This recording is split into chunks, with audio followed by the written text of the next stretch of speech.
बड़ी भव्य आत्माओं, अभी आपने नवग्रहों के समाधान के बारे में सुना, नवग्रह स्तोत्र सुना, किस प्रकार से कौन कौन से ग्रह की माला कितनी कितनी फिरना है इसके बारे में आपने सुना। लेकिन माला कैसे फिरना, यह विधि आज मैं आपको बताना चाहता हूँ।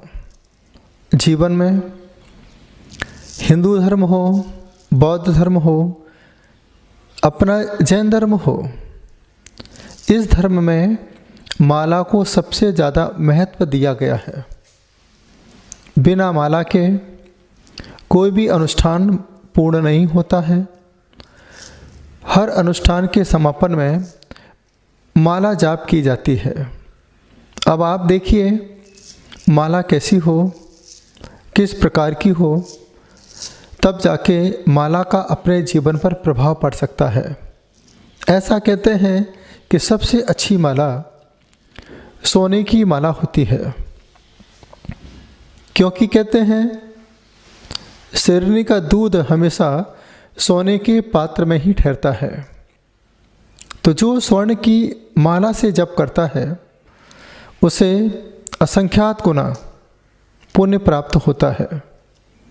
लेकिन यह सोने की माला ठोस होना चाहिए, क्योंकि कोई भी माला यदि पोली होगी तो माला का कोई पुण्य नहीं मिलेगा। आप देखिए हमारे भगवान ठोस है, हमारी साधना संयम ठोस है, मंदिर का शिखर ठोस है। तो जब हम ठोस माला से जप करते हैं तो हमारा पुण्य ठोस होता है। इसके बाद माला होती है चांदी की, ये भी ठोस होना चाहिए, इससे भी आप जप कर सकते हैं। इसके बाद स्फटिक मणि की माला से आप जप कर सकते हैं, ये भी शुभ मानी जाती है।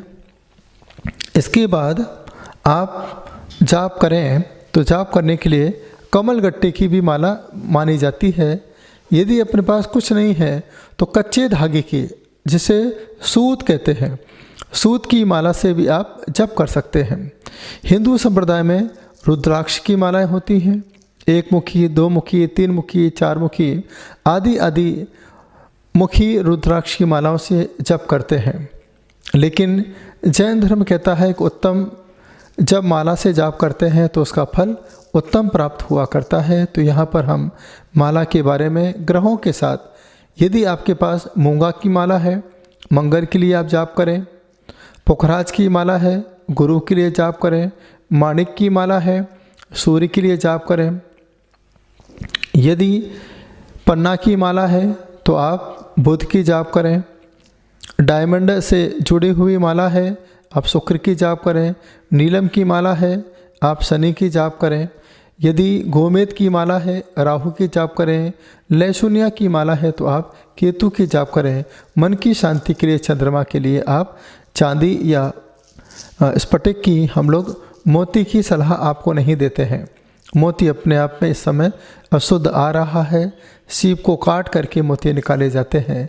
इतने तादाद में मोती कैसे मिलेंगे, या फिर बाज़ार में आपको नकली मोती मिलेंगे।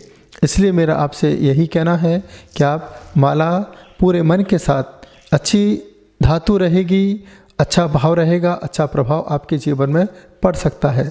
इसके बाद जब आप जाप करें तो जाप का हमारा जो संबंध है वह हाथों के साथ है, और हाथों के साथ जब हम माला को हाथ में लेते हैं तो वह माला नाभि से ऊपर होना चाहिए। इसके बाद जब आपके हाथ में माला हो तो इस तरीके से आपके शरीर से टच ना हो, यहाँ तक आपके माला में नाखून टच नहीं होना चाहिए। नाखून टच होंगे तो माला खंडित हो जाएगी, कोई फल आपको प्राप्त नहीं होगा। इसे मानसिक रूप से जपें, वाचनिक रूप से भी जप सकते हैं, लेकिन मानसिक जाप का सबसे ज़्यादा प्रभाव पड़ता है। इसके साथ साथ जब हम जाप करते हैं, आप देखिए 108 दाने होते हैं। 108 दाने क्यों बताए हैं? अब आप देखिए ज्योतिष के हिसाब से चलते हैं।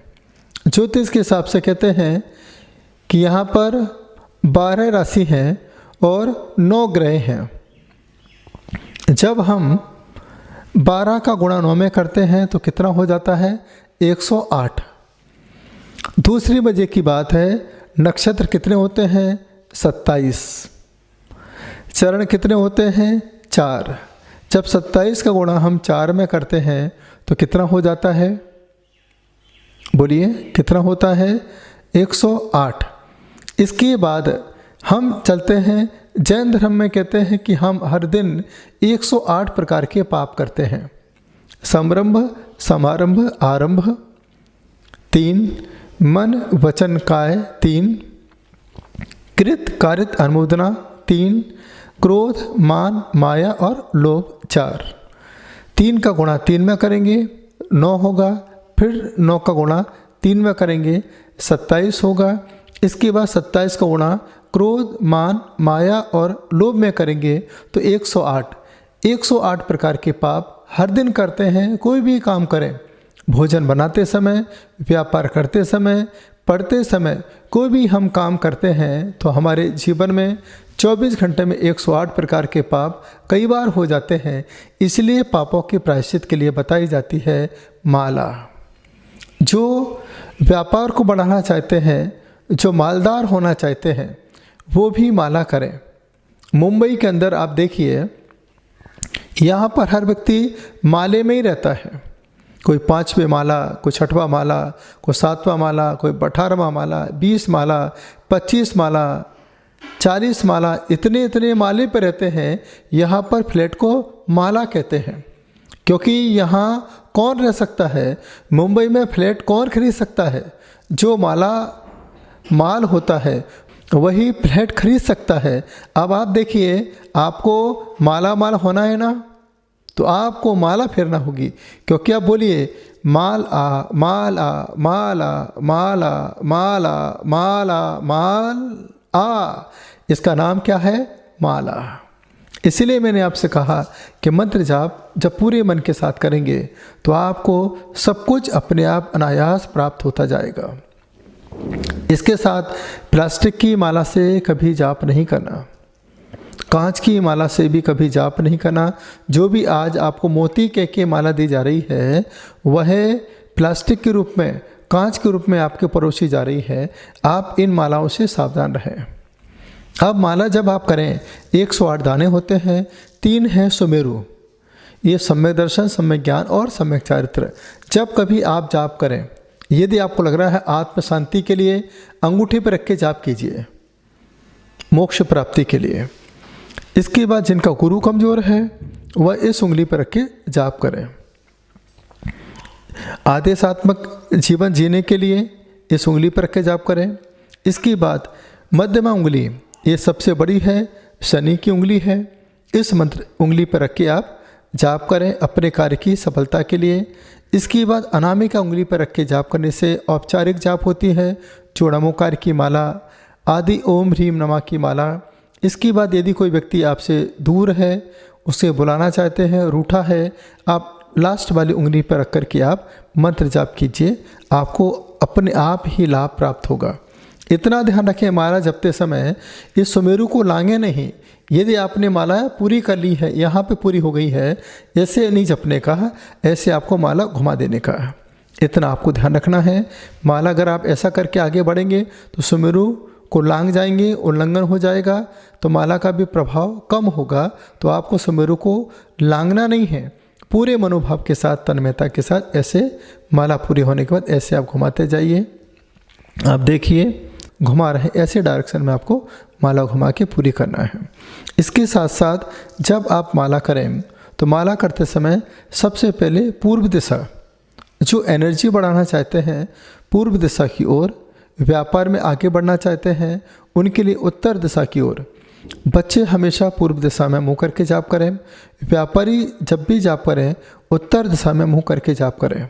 यदि कोई नेगेटिविटी हमारे अंदर आई है तो आप दक्षिण दिशा में मुँह करके जाप करें।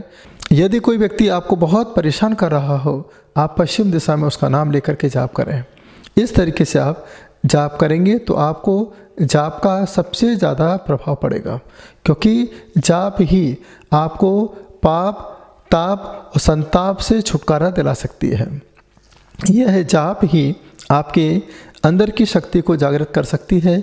जो मैंने आपको नवग्रह की जाप बताई है, सूर्य की जाप बताई है, चंद्रमा की, मंगल की, बुध की, गुरु की, शुक्र की, शनि की, राहु की और केतु की। देखिए हर नवग्रहों में नमोकार जुड़ा है।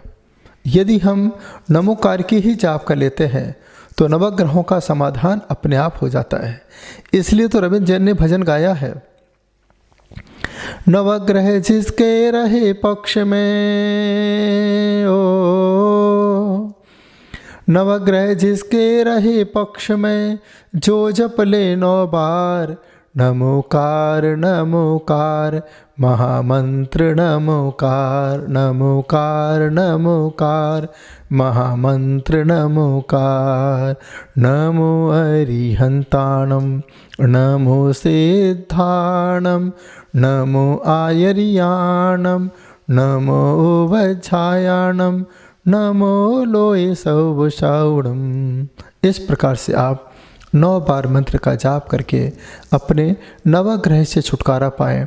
और मैं यही प्रभु से प्रार्थना करता हूँ कि आप हमेशा हर दिन प्रातःकाल की बेला में मंत्र जाप अवश्य करें। जो मन लगा करके मंत्र जाप करता है उसका मन एकाग्रचित्त हो जाता है। लेकिन ये माला आपकी मन से होना चाहिए, नहीं तो लिखा है कवि ने, माला फेरत जुग गया, गया न मन का फेर, मन का डार दे, मन का फेर। तो जो मन के साथ इन मनकों को जपता है उसका मन एकाग्रचित्त होता है। मैं यही प्रभु से प्रार्थना करता हूँ कि आपका मन एकाग्रचित्त हो और आपका मन माला में लगे, क्योंकि माला आपके जीवन को माला माल बनाती है। माला पुण्य की भंडार को लाती है।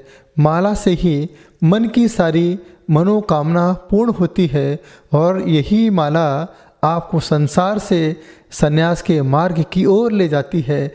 एक दिन ऐसा आता है कि आपकी मालाएं छूट जाती हैं और आपका मन माला की तरह चलता जाता है और आपका मन अपने आप मंत्रित होता चला जाता है। इसलिए इस माला को पूरे मनोभाव के साथ जपेंगे। आपके अंदर के सारे चक्र माला के माध्यम से आपका मन जागृत हो सकता है। इसे जागृत करने के लिए सबसे पहले हम अपने मन को एकाग्रचित करें। जो भी आपको जाप करना है, सबसे पहले आप हाथों में जाप को इस प्रकार से पकड़िए। पकड़ने के बाद गहरी सांस लीजिए।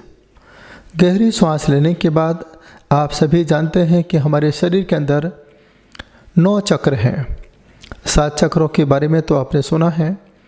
2 चक्र और हैं जो आपको दिखाई नहीं देते हैं, जो सहस्रार चक्र के ऊपर और इसके और एक ऊपर होते हैं। जब हम किसी पार्श्वनाथ भगवान की मूर्ति को देखते हैं, उसके ऊपर सर्पाकार है। ये सर्पाकार नहीं है, ये है चक्राज है। आगे जाकर के है 9 चक्राज, 9 फंड वाला चक्र बनता है, जो आपके अंदर एक नई ऊर्जा को पैदा करता है। तो आपको गहरी श्वास लेना है। गहरी श्वास लेकर के आपको एक एक चक्रों पर अपने ध्यान को केंद्रित करना है। सबसे पहले हम आपको बताना चाहते हैं, यहाँ पर ध्यान को केंद्रित कीजिए एक बार। जो मंत्र की आपको साधना करना है, ऐसे गहरे श्वास लेकर के आपको इस तरीके हाथ करना है और यहाँ पर जो मंत्र आपको जपना है उस मंत्र को यहाँ पर पेस्ट कीजिए। उसके बाद दूसरी बार यहाँ पर हाथ लगाइए, मंत्र को यहाँ पर पेस्ट कीजिए। तीसरी बार आँखों में इस तरीके से, ये देखिए अंगूठा और 2 उंगली इस तरीके से। चौथी बार यहाँ पर कीजिए। 5वीं बार इस तरीके से। 6वीं बार इस तरीके से। 7वीं बार इस तरीके से। 8वीं बार अपने हृदय पे पेस्ट कीजिए गहरी सांस लेकर के और 9वीं बार अपनी नाभि पर पेस्ट कीजिए गहरी सांस लेकर के। चक्रों को भी महसूस कीजिए। अगर आपको सूर्य मंत्र की जाप करना है तो आपको सूर्य जैसा कलर जो मैंने आपको बताया उस कलर का ध्यान करना है। चंद्र मंत्र का जाप करना है तो चंद्रमा का ध्यान करना है। मंगल का ध्यान करना है, आपको लाल चक्र का ध्यान करना है। बुध का जाप करना है तो आपको हरे कलर का ध्यान करना है। गुरु का जाप करना है तो आपको पीले कलर का ध्यान करना है। शुक्र का जाप करना है तो आपको सफ़ेद कलर का ध्यान करना है। शनि मंत्र का जाप करना है तो आपको नीले कलर का, राहु और केतु में भी आपको नीले और काले कलर का आपको ध्यान करना है। इस तरीके से आप ध्यान के साथ मंत्र जाप को एकाग्रचित होकर प्रभु से प्रार्थना करें कि हे प्रभु, जो आज मैंने माला अपने हाथ में ली है, जो जाप मैं आपके नाम का कर रहा हूँ, बस जाप हमें संसार के सारे कष्टों से छुटकारा दिलाए, हमारे जीवन को सुखी बनाने का प्रयास करे। जब यह भाव आपके अंदर पैदा हो जाते हैं तो यही माला आपके जीवन की सफलता की कुंजी बन जाती है। एक बात और ध्यान रखना, अपनी माला कभी किसी को देना नहीं, हमेशा इसको छुपा के रखना, अशुद्धि से बचा के रखना। इस माला को किसी गुरु के हाथ लगवा करके शुद्ध करवाना। इसके बाद आप जाप करें। प्रभु से ही प्रार्थना करता हूँ कि आपके नवग्रह का समाधान हो, सुख शांति प्राप्त हो, आत्मकल्याण हो। प्रेम से सुना, अनुग्रहित हूँ। ओम नमः सिद्धेभ्यः।